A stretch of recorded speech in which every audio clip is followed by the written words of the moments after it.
Honest వినిపిస్తుంది ఈశ్వర్ గారి నుంచి. డెఫినెట్లీ హ్యాపీ ఎండింగ్ అయితే పక్కా ఉంటుంది. సత్యరాజ్ గారు ఇచ్చినట్టు లాస్ట్ లో అక్కడ ఏం జరిగింది అనేది చూడాలి, ఇంకా స్పాయిలర్ కాదు నేను, బట్ అక్కడ ప్రేక్షకులు కూడా ఇస్తారనమాట అది. అండ్ అఫ్ కోర్స్ వజ్రం ఎక్కడున్నా ఆ షైన్ కనిపిస్తూ ఉంటుంది అన్నట్టు సత్యదేవ్ గారు ఏ పాత్రలో కనిపించినా అత్యద్భుతంగా ఆ షైన్ కనిపిస్తూనే ఉంటుంది. And again of course real life లో అందరికీ తెలిసి మంచి యాక్టర్ అని, రియల్ లైఫ్ లో he's like fantastic human being అనమాట. సత్య గారు over to you. Thank you అండి. గీత గారు ఒకసారి మీరు సినిమా చూసారు కదా, ఒకసారి ఎలా ఉంది, ఏమనిపించింది? నాకు కూడా చాలా బాగా అనిపించింది. నేను ఇన్ఫాక్ట్ ఇందాక కూడా మాట్లాడుతున్నాను, ఈవెంట్ వచ్చారు మేము, అది కాదు కదా, మీరు ఆనెస్ట్ గా చెప్తారు కదా. అసలు నేను ఈవెంట్ కన్ఫర్మ్ అవ్వక ముందు నేను సినిమా చూసారు. Yeah, what did you feel? I really love it. Actually చాలా న్యూ జనరా అనిపించింది. ఎస్పెషల్లీ లాక్స్ రివీల్ అయ్యే విధానం చాలా బాగా అనిపించింది. అండ్ ఇలాంటి అంటే దీంట్లో కూడా కమర్షియల్ ఎలిమెంట్స్ తో పాటు ఒక మెసేజ్ తో పాటు అండ్ నిజంగా తను చెప్పినట్టు ఎటువైపు వెళ్ళాలి, ఏది చెప్పాలి అనే ఒక క్వశ్చన్ మార్క్ లో ఉంటారు ప్రతి ఒక్కళ్ళు. అండ్ అది నాకు చాలా బాగా అనిపించింది. ఎగ్జాక్ట్లీ ఎందుకు అడిగానంటే, మాకు 80% ఆఫ్ ద పీపుల్ నేను మాట్లాడుతున్న వాళ్ళందరూ నాకు మీరు చెప్పిందే చెప్తున్నారు. అంటే ఈ పాయింట్స్ ఈ స్పెసిఫిక్ గా మాట్లాడుతున్నప్పుడు ఎంత హై మీరు ఫీల్ అయ్యి మాట్లాడుతున్నారో అంతే హై నాతో మాట్లాడుతున్నప్పుడు ఈ సినిమా గురించి ఎస్పెషల్లీ వాళ్ళు మాట్లాడుతున్నారు.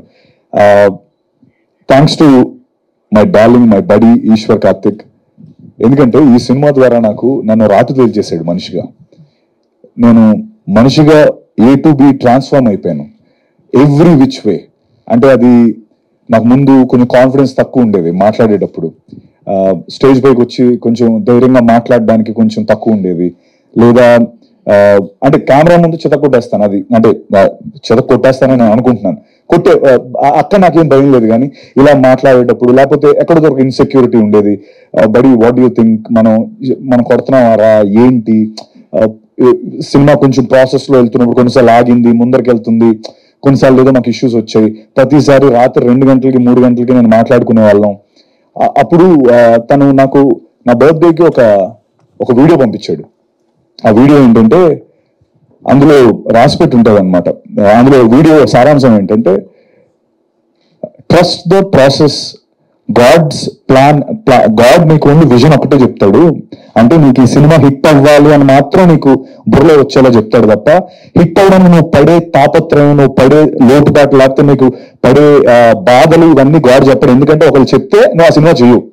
వద్దురా బాబు నాకెందుకు ఇది, హ్యాపీగా ఇంట్లో కూర్చుంటాను, ఏసీ కింద తర్వాత ఐటీ ఉద్యోగం చేసుకుంటాను అనుకుంటావు అని చెప్పి దాని సారాంశం. నిజంగా తన ఆ వీడియో నాకు పంపించిన రోజు నుంచి ఈ రోజు వరకు జరిగిన ప్రతిదీ ఒక గ్రేటర్ గుడ్ కోసమే, ఒక గ్రేటర్ పని కోసమే. అంటే ఈ రోజు ఈ సినిమా అన్నయ్య చెప్పినట్టు బొమ్మ సూపర్ హిట్ అవ్వడం కోసమే మేము నమ్మాం. ఈ రోజు నిజంగా అది ఆ బొమ్మ సూపర్ హిట్ అయ్యింది. అండ్ ఇంకో విషయం, సో నేను రాటు తేల్చాడు అన్నానే, అది ఎందుకో కూడా చెప్తాను. నిజంగా నేనైతే ముందులో ఉండేవాడిని కాదు అన్న, మీ అందరికీ తెలుసు, మీరు అందరూ చూసే ఉంటారు. ఎక్కడో కొంచెం నమస్తే అండి ఇలా వాటి నాకు బెరుగు ఉండేది, చాలా ఎక్కువ నేను ఓపెన్ అయ్యేవాడిని కాదు. నిన్న నేను కాలేజ్ ఈవెంట్కి వెళ్ళా, 15,000 మంది క్రౌడ్ ఉన్నారు. అసలు నాకు సంశయం అటు తిరుగుతున్నాను, కొంచెం బాడీ లాంగ్వేజ్ మారిపోయింది. అది తర్వాత ముందు అరే మనకి ఎలా వస్తుంది, లేకపోతే రివ్యూస్ ఎలా ఉంటాయి, మనుషులు ఎలా రియాక్ట్ అవుతారు, అంటే because everything ads to a film కదా అనే టెన్షన్ ఉండేది. ఈ రోజున దానికి అతీతంగా సినిమా హిట్ అయింది. అంటే అన్ని విధాలా నాకు జీబ్రా ఈ రోజు ఇక్కడ నించోవడానికి, నా బాడీ లాంగ్వేజ్ మార్చడానికి, లేకపోతే నాకు హిట్ ఇవ్వడానికి, అంటే అన్నిటికీ అతీతంగా నేను ఒక కోట్ నమ్మాను. ఆ కోట్ ఈరోజు నిజమైంది. ఆ కోట్ ఏంటంటే, win the crowd, you will win your freedom. I one the crowd. నేను చాలా గర్వంగా చెప్పుకుంటున్నాను. నిన్న మొత్తం స్టార్టింగ్ 20వ తారీఖున ప్రీమియర్ వేసాం. 20వ తారీఖు ప్రీమియర్ వేసాం. అది ఊరికే జస్ట్ తెలుసుకున్నాం వైబ్ ఏంటి అని చెప్పి. తర్వాత 21వ తారీఖు 9 ప్రీమియర్లు వేసాం. 22, 23, 24 ఈ రోజు. ప్రతిసారి ఇప్పటికి నేను ఒక 25 షోలకి వెళ్ళాను. 25 షోలు రన్నింగ్ షోస్కి వెళ్ళాను.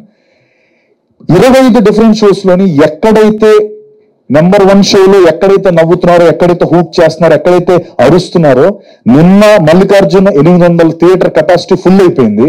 అక్కడ సేమ్ రియాక్షన్, ఇంకా ఎక్కువ ఎరప్ట్ అవుతున్నారు. నేను నిజంగా నాకు ఈ సినిమా ద్వారా మీరు నాకు ఇచ్చిన కాన్ఫిడెన్స్ ఏంటంటే,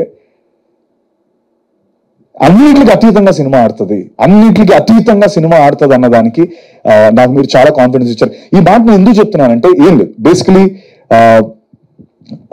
ఇప్పుడు అంటే అంటే ఎవరిని నేను ఉద్దేశించో లేకపోతే దేనికే కాదు, అంటే 80 మనం మామూలుగా మేము జనాల కోసమే మనందరం అంటే మేమందరం సినిమా జనాల కోసమే చేస్తాం.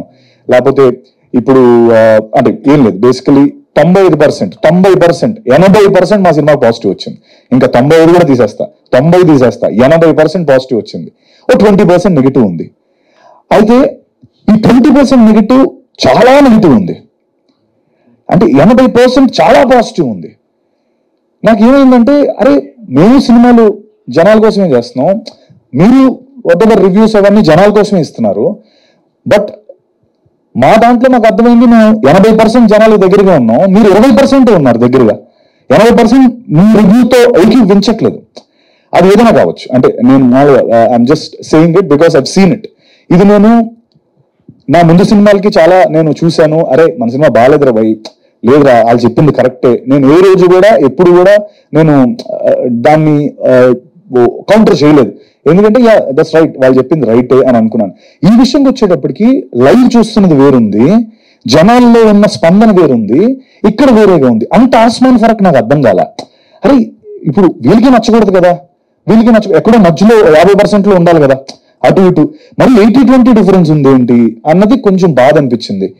అది ఎందుకు అలా జరిగింది అంటే మేబీ 80%కి నచ్చి అంటే మిగతా ఏదైనా జనరేషన్ గ్యాపా, లేకపోతే కొంతమంది నచ్చలేదంటే ఏదైనా, అది ఐ డోంట్ నో, అది నాకు నిజంగా అర్థం కాలేదు. బట్ అంటే చాలా మంది ఇది నేను చెప్పిన దానికి కొంతమంది అనొచ్చు అంటే మాది జస్ట్ అన్ ఒపీనియన్ మాత్రమే అని, బట్ కాదండి, ఒపీనియన్ మాత్రమే కాదని నా ఫీలింగ్ అన్న. ఎందుకంటే బేసికలీ మీ సంస్థకో లేకపోతే మీరు రాసే దానికో లేకపోతే చాలా క్రెడిబిలిటీ ఉంటుంది, అంటే ఒక ఇన్స్టిట్యూషనల్ క్రెడిబిలిటీ, అది ఇండివిజువల్ క్రెడిబిలిటీ కాదు, అంటే ఆ ఇన్స్టిట్యూషన్ నమ్మవాళ్ళుగా నమ్మిన క్రెడిబిలిటీ మీద వచ్చే ఇది.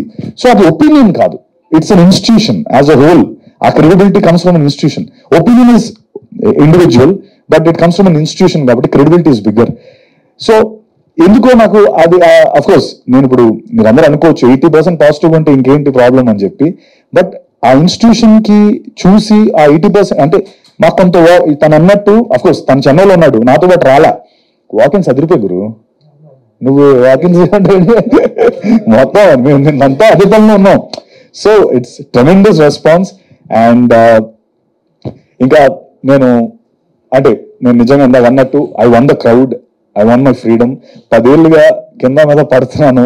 ముందర అంటే లాస్ట్ ఎప్పుడో నాకు ఆ బ్లఫ్ మాస్టర్ డేసే గుర్తొస్తాయి, ఎందుకంటే బ్లఫ్ మాస్టర్ ఫ్రమ్ డే 1 ఆడుతుంది అనుకుని కరెక్ట్ గా డే రోజు నాకు అది దెబ్బేస్తుంది.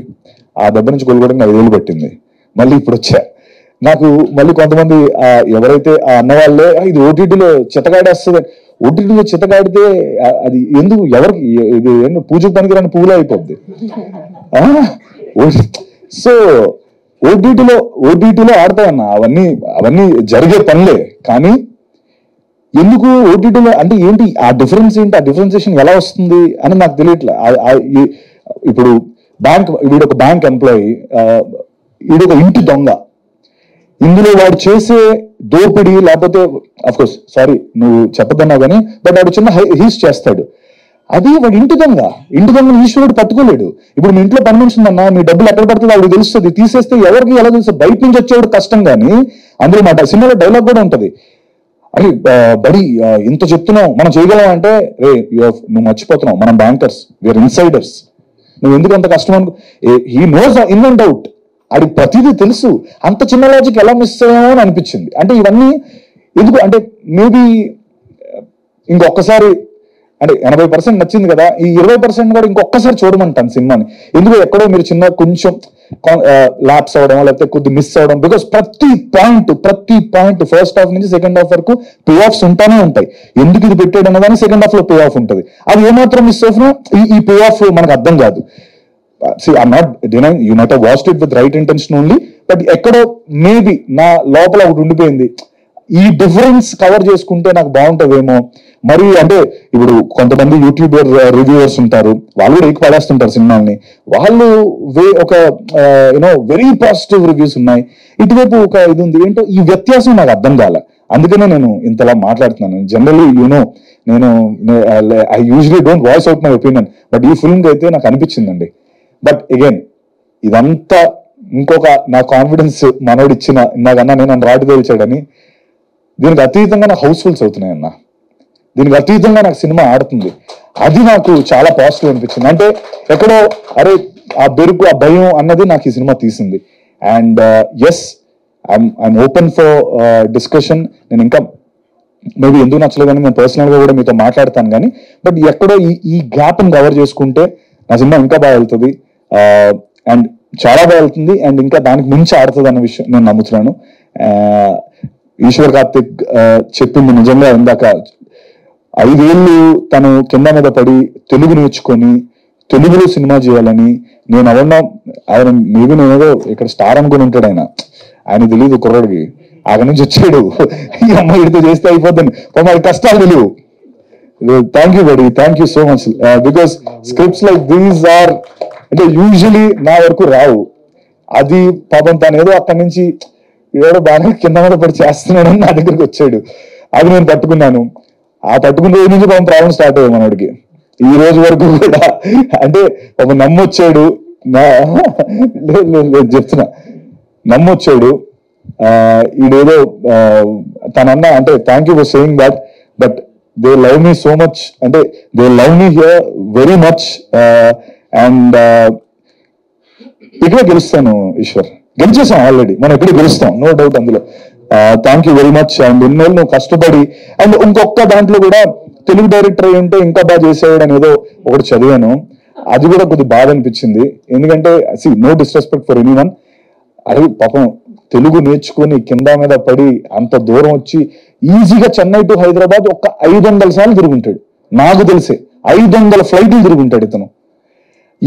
ఎందుకు ఆ కర్మ అంటే, ఎందుకంత తపన, ఎందుకంత ఎఫర్ట్, అంత పెట్టి 500 ఫ్లైట్లు వేసుకుని తక్కువ. సారీ టు సే, నిన్న నైట్ 11 o'clock ఫ్లైట్కి వెళ్ళాడు. ప్రెస్ మీట్ పెట్టాలంటే మార్నింగ్ 4 గంటల ఫ్లైట్ తీసుకుని వచ్చాడు. అసలు ఇదే జరిగింది ఇప్పుడు. అంటే అతను నిజంగా మనోడితో డబ్బులు కూడా లేవు అన్న, ఇల్లు కొనవచ్చన్నా. 500 ఫ్లైట్లు డబ్బు పెడితే ఒక 1-2 BHK వస్తుంది ఇక్కడ హైదరాబాద్ లో. అంత చేశాడు. అది కొంచెం అరే తనకు తెలుసు సెన్సిబిలిటీస్. ఇప్పుడు తమిళ్లో కన్నడలో సినిమా ఆడుతుంది. తమిళ్లో వాళ్ళు వేసిన తక్కువ షోస్ అయినా 80% ఫుల్స్ అవుతున్నాయి. మన నాన్ లోకల్ లాంగ్వేజ్, అది డబ్బింగ్ చేసాం, అద్భుతంగా ఆడుతుంది. కన్నడలో అద్భుతంగా ఆడుతుంది, ఇక్కడ అద్భుతంగా ఆడుతుంది. తను యూనివర్సల్ కంటెంట్ ఇచ్చాడు. It's not about Telugu director or not about ఏదో ఒక పర్టికులర్ తెలుగు డైరెక్టర్ ఇంకా బాగా చేసి ఉంటాడు. I think that's wrong. He's definitely an Indian director. మనోడు, నేను తనకి ఇది అతిశయోక్తిగా ఉండొచ్చు నేను చెప్పేది, బట్ నేను నా షూటింగ్ అయిపోయిన రోజు నేను ఈశ్వర్ చెప్పిన మాట ఏంటంటే, Eshwar you will do a film with Rajinikanth sir or Shahrukh Khan sir, for sure you have the capacity and capability. ఆ రైటింగ్ అంత గొప్ప రైటింగ్. ఓకే, మేబీ ఇది ఇమీడియట్ గా నెక్స్ట్ సినిమా షారుఖ్ ఖాన్ గారితోనో రజనీకాంత్ గారితో ఆయన చేస్తారు, లేకపోతే ఆ చిరంజీవి గారితోనో చేస్తారని నేను అన్నగాని, but trust me, 5th film or 6th film, Eshwar will do a film with అన్నయ్య ఆర్ షారుఖ్ ఖాన్ గారు ఆర్ రజనీకాంత్ గారు. ఇది కన్ఫర్మ్. అంత గొప్ప దర్శకుడు. అండ్ బాలా అండ్ దినేష్, మా రెడ్డన్న ఎస్ఎన్ రెడ్డి గారు ఈ సినిమా నమ్మి ఇంత డబ్బు పెట్టి ఎంతవరకు వచ్చారు. ఆడియన్స్ మన తప్పు చేయరు, 100% will win it. And thank you so much ఇక్కడికి వచ్చినందుకు. ఇది Q&A లా నేను అనుకోను. Let's do a media interaction. మీకు అనిపించింది అడగండి, నేను వాట్ ఎవర్ ఇంటరాక్షన్ లాగా చేసుకుందాం. అంటే I don't want call it Q&A లా కాకుండా. Okay, thank you. Thank you so much.